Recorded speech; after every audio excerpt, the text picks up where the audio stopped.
Hi, good morning, good afternoon, good evening, regardless of where you are in the world. I want to thank you all for tuning in or just taking the time to actually to listen to this particular forum. This is a very interesting forum that we're having today. This is a very interesting and unprecedented year. There's quite a few elections. There's a lot of policy. There's things that are happening that's impacting every facet of what we can think about today, from food to economic growth, to looking at skill development, job pipeline. It's not just impacting the older generation, it's impacting our youth. The month of April for South Africa is Freedom Month, and they have their general election that's going to happen in May. And so I thought it was important.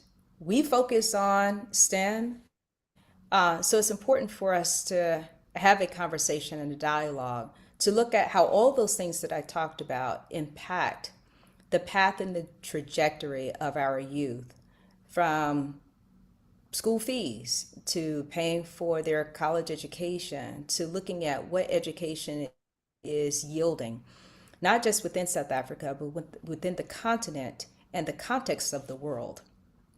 This is just a microcosm of a lot of dialogue and conversations in which we're having. And although we focus on STEM, science, technology, engineering, and math, these things are predicated off of a lot of policies that's in place today. Our economics that's being driven, the tools, the end product. And so today I'm actually giving over the platform to our youth, those that you have seen, many of you who have been a part of our residential programs. We have a few voices that's sitting around the table today, virtually, to talk about freedom. What does freedom mean? How do they feel about freedom? Is freedom truly freedom? So I would like to turn this over to the host today, Tabitha. Tabitha, she joined Heritage STEM Campus Foundation in our residential program in 2023, December of 2023. And she's a perspiring, or not perspiring, she's a rising and soon to be attorney. And so she's going to help guide the conversation and ask some very poignant questions. There's going to be unique perspectives. Again, this is South Africa, but it's a melting pot. And so there's multiple voices from different ends, from different countries, and their perspectives. So I invite you to one, listen to, if you're listening to us live on YouTube, feel free to post your questions. So if you're joining us on Zoom Live, this is a live link. You can easily go to our website and you can jump in. And any voices that, you know, we would want to hear, we're actually going to showcase that. Okay? So I'm going to turn it over to Tabitha. And again, it's going to be a spirited debate, met with respect. And we're going to look at it as how can we learn from each other, but also how can the youth that you're going to hear from use their voices collectively to drive change and to help influence those that are going to be at the forefront of a lot of the policy shaping today. So, Tabitha, I turn it over to you. Greetings, everyone. Thank you, Ms. Tina, for such a welcoming. That was very warm. And my name is Tabitha Mngube, your host for this amazing forum we'll be hosting today. I am a Heritage STEM Camps Ambassador, currently doing their first year in Become Law, and I'm an aspiring attorney, like Ms. Tina had said. And I'm delighted to be within everyone's presence. Today is a special day. It's Freedom Day, hence while we also have a panel of special people who'll be joining us and discussing the issues that we face in South Africa as the youth. And it's a great honor to introduce them. Firstly, I would like to introduce in the back, President of Ekurhuleni Change Aid,